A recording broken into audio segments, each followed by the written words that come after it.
All right, so this is the last segment.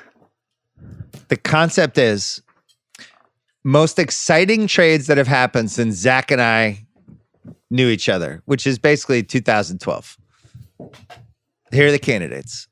So, by the way, exciting has to be, it can't be like we knew the trade was happening for a few weeks. Like Harden Simmons.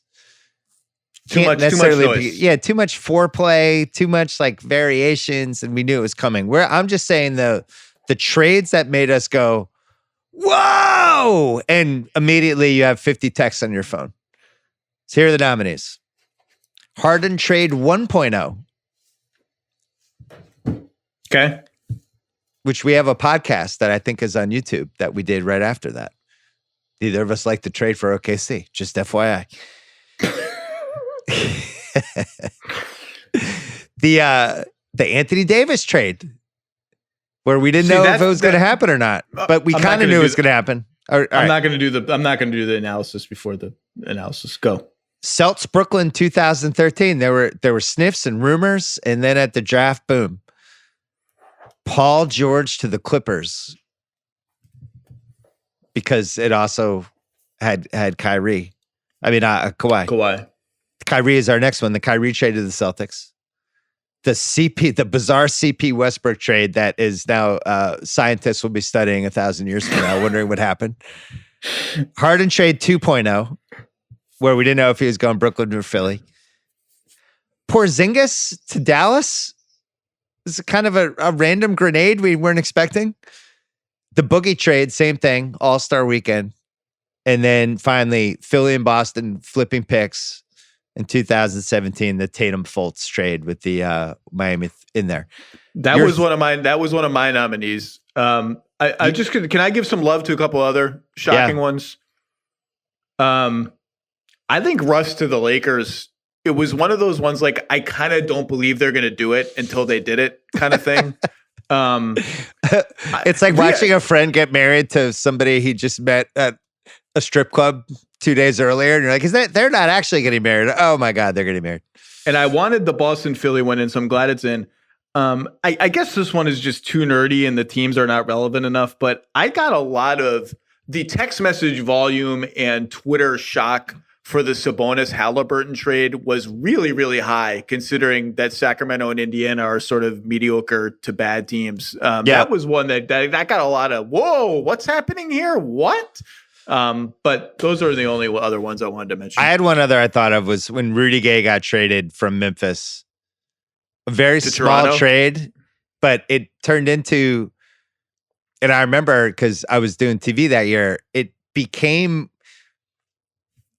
the touch point of this whole analytics versus eye test movement, the first wave of that, where all the eye tests, and I was on TV with Magic and Jalen, and they're like, I can't believe they traded Rudy Gay, who's, he was their guy at the end of games. And I was just like, all the numbers say Rudy Gay wasn't that great for them at the end of games. He was having a horrible year. He's having a terrible year. And it's like, it's kind of addition by subtraction. It opens up this stuff and these things can happen. And remember the whole kind of smart guy community, which you were leading at the point. Everyone was like, this trade is actually pretty smart for Memphis, and Tayshaun Prince is going to do some stuff. And remember that though? It turned into Lost with Jack versus Locke. It turned into these two mantras going head to head. He may not have been having a horrible year that year. I think I conflated it for a second with when Toronto then traded him to Sacramento when he was having a really dismal year for Toronto, and they got a bunch of bench players back, and you kind of had a mini version of the same thing where it's like, really, they just got like Patrick Patterson and Gravis Vasquez and John Salmons, like that's it. And I was like, I kind of think the Raptors are going to be better, right. And they were. Anyway, not quite splashy enough. So how do you want to do this? I went in reverse order 3, 2, 1, but I can go 1, 2, 3 if you want. Whatever you want to do. No, let's go reverse order. Give me your 3. Kyrie to Boston. I will never ever forget where I was when I got the email from our news desk that we were about to post Brian Windhorst's story about Kyrie requesting a trade from the Cavs. And then you started going through like who has the assets to do it, what makes sense. And very clearly Boston, conference rival, playoff rival, was one of the teams. that had the assets to do it. Well, are they really going to trade with each other? And then you throw in the like, wait a second, he wants to trade away from LeBron James after making the finals. Like that's weird. That's unusual. So that's number 3 for me. And it has, you could make it number 1. I wouldn't argue. It was number 3 for me as well. It was also a weirdly important moment for the Ringer.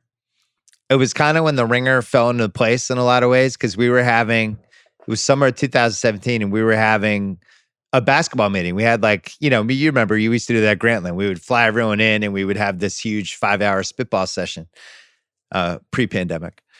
And we were doing that as we were all in a room together. The Kyrie trade happens. And it was like, wow. Boom. All right. I'm going to go do my podcast. I'll grab whoever, and Ringer NBA, they're going to go and we're going to do that. We'll do that live on YouTube. And these 2 people are going to go write a story about, and it was like the whole company kind of made sense basically because of that trade. But it was like, let's go. How do we react to this as fast as possible? And it was also stunning because they traded him to Boston. And then you had the whole week to 10 days or whatever it was of wait, is the trade going to fall apart over Isaiah Thomas's physical and draft compensation? And it was in limbo. And can they really go back on this? And is he really going to go back to Cleveland? That was a fun one. That was a bad trade by Cleveland. That's my take. When do you think what superstars, even what Drew Holiday got, people like that kind of underestimated where the market was going for how the league was starting to value these top 20 guys. And they were 2 years too early with that trade. But I mean, they had to, I know he had to go and the whole thing, but I would have kept him and rode it out until All-Star. They did it for the Nets pick, which became Sexton. But yeah, I remember at the time I was in Croatia when that trade happened, and the consensus reaction right away was, the Cavs fleeced Danny Ainge, and I was like, I kind of think this trade's pretty freaking good. I thought the opposite, and it could work out for Cleveland. I think we were all learning then the extent of Isaiah's hip problems and all of that. But yeah, that was a saga. What do you have for number 2? Paul George to the Clippers. That was my number 1. Totally justifiable number 1. Loses a little bit for me because I was asleep when it finally when it actually happened. See, I was awake. I was West Coast. Yeah. It was a Friday night. Just thought I was going to hang out and have some wine with my wife and watch a movie. And then all of a sudden everything exploded.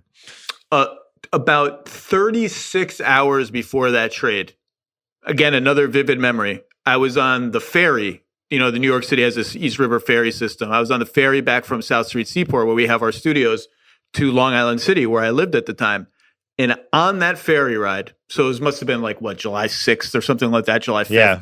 On that ferry ride, I got a text from one of those people who just kind of knows stuff about the NBA. Yeah. This person does not work in the NBA, not a basketball person, just is in the right circles to know things about the NBA. This person he or she will know who they are when they hear this. Texted me, have you heard anything about Paul George going to the Clippers and Kawhi wanting Paul George at the Clippers? And I had not until that text. And as soon as I got that text, I started thinking, made a couple calls, as you can imagine, didn't get very far trying to figure out if there was any truth to that.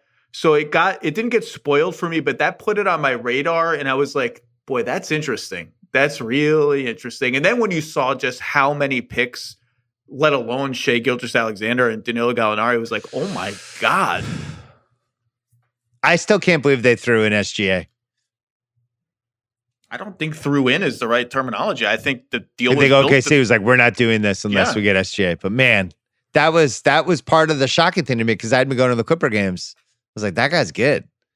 He's something. He's gotten better. Yeah, he's gotten way better. He's a stud. So that was your number. That was your number 1. That was my number 1. My number. Yeah, give me your number 2 then. Maybe your number 2 is my number 1. So we match, except we have one thing flipped. Yeah, my number 2 is the first Harden trade. I couldn't believe that. That's my number 1. Boom. Yeah. Because we had done a podcast, I think 2 weeks before. I had written it was in the air that it was possible that they might trade him, but I just never thought they were going to actually do it. And then when they did it, we were like, oh my God, they did it. And that's what they got. And it was just like, it almost made my head explode. Well, just think about it. They had just made the finals. He had just won, I believe, Sixth Man of the Year. Did he win Sixth Man of the Year? Yeah, and he eviscerated the Spurs in the Western Finals and was clearly like Spurs killer. And the season was starting like 4 days later or some. It was like the season was basically started. He'd been playing in preseason games.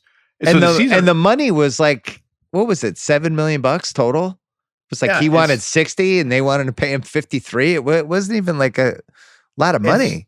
So the closer you got to the season starting, the more you just thought like, they're not really going to do this and break up this team right before the season over X amount of dollars. Like it is, the closer you got to the season, somehow the less feasible it seemed. And then bam, at like 9 or 10 at night or something. It was also before, it was 2012. It was also before like, I didn't have push notifications on my phone for like the 5 big newsbreakers. Nobody was on Twitter like all the time. And so you found out, I found out about it from a text from you. I was at dinner with people and the reaction was more not old fashioned, but different than it would be today. I think today we would have been just on our screens waiting for notifications. And then it was a little bit more organic, I guess.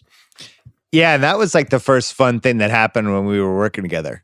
Where it's like, oh, how do we do this? All right, you write that and we'll that. And then we come on the pod and it just, that was an absolute bomb. Number 4 for me was probably going to be the Celtics Nets trade with KG and Pierce and all the picks. That was probably going to be number 4 on my shock list. But those are my top 3: Kyrie, PG, Harden. I agree with that.